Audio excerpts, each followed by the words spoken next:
भारत के नामवर तरीन सनतकार और टाटा ग्रुप के चेयरमैन एमेरिटस रतन टाटा 86 बरस की उम्र में इंतकाल कर गए हैं। रतन टाटा भाई उनकी चल रही है जो बहुत बता रहे हैं कि किस तरह से वो अपने कंट्री के अंदर कंट्रीब्यूशन करते हैं हमेशा।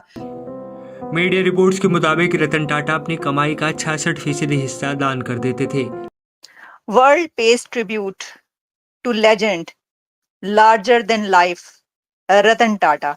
उन्होंने 500 करोड़ वफाक को दिए हैं, रियासतों को उन्होंने 50-50 करोड़ 10-10 करोड़ डेली किट्स दे रहे हैं, ट्रांसपोर्टेशन दे रहे हैं, यानी वो करोड़ों रुपया डेली के हिसाब से खर्च कर रहे हैं। और पाकिस्तान से जिन्होंने माल बनाया, इतने बड़े बड़े टाइकून है, मैं नाम किसी का नहीं लेता, खफा हो जाएंगे अब सारे, कहाँ हैं वो। टाटा ग्रुप ने पिछले 100 सालों में अब तक 7,60,000 करोड़ रुपए दान कर दिए, जो दुनिया में दान की गई अब तक की सबसे बड़ी रकम है। कोरोना से लड़ने के लिए टाटा ग्रुप ने 1500 करोड़ रुपए का दान किया था। ये भारतीय बिजनेस घरानों की तरफ से किया गया सबसे बड़ा दान था। और इसकी वजह ये कि वो सिर्फ एक बिजनेसमैन नहीं थे, वो एक इंडस्ट्रियलिस्ट।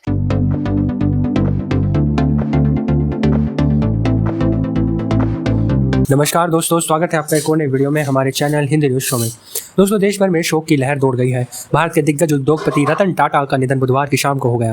उन्होंने मुंबई के ब्रीच कैंडी अस्पताल के अंतिम सांस ली। रतन टाटा 86 साल के थे। पिछले कुछ दिनों से उनकी तबीयत खराब थी। दरअसल बुधवार की शाम को उनकी तबीयत ज्यादा बिगड़ने की खबर आई थी, जिससे कुछ घंटे बाद ही उन्होंने दुनिया को अलविदा कह दिया।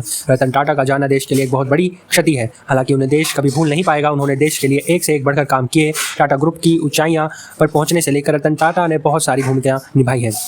उन्होंने देश और आम लोगों के लिए कई ऐसे काम किए जिसके लिए उन्हें हमेशा याद किया जाता रहेगा। रतन टाटा एक दरियादिल इंसान थे और मुसीबत के समय देश के लिए हमेशा तैयार रहते थे।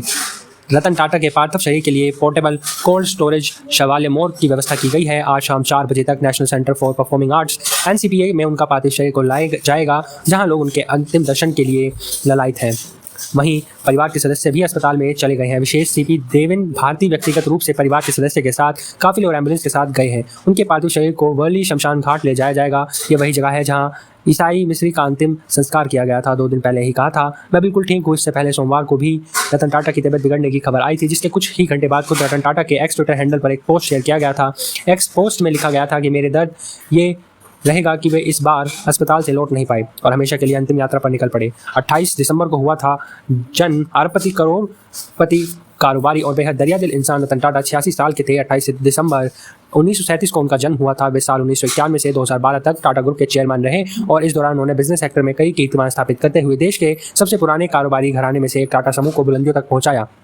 रतन टाटा की शख्सियत को देखें तो वे सिर्फ एक बिजनेसमैन ही नहीं थे, बल्कि एक सादगी से भरे नेक दिल इंसान भी थे। वे देश के लिए हमेशा आदर्श और प्रेरणास्रोत रहेंगे। रतन टाटा और अपने समूह से जुड़े छोटे से छोटे कर्मचारी को भी अपना परिवार मानते हैं और उनका ख्याल रखने में कोई कसर नहीं छोड़ते। इसके कई उदाहरण मौजूद हैं। गौरतलब है कि रतन टाटा 21 साल की उम्र से 1991 में एक ऑटो से लेकर स्टील तक के कारोबार से जुड़े समूह टाटा समूह का चेयरमैन बनाया गया था। चेयरमैन बनाने के बाद रतन टाटा के टाटा ग्रुप को एक नई ऊंचाई पर पहुंचाया। उन्होंने 2012 तक इस समूह का नेतृत्व किया, जिसकी स्थापना उनके परदादा ने एक सदी पहले की थी।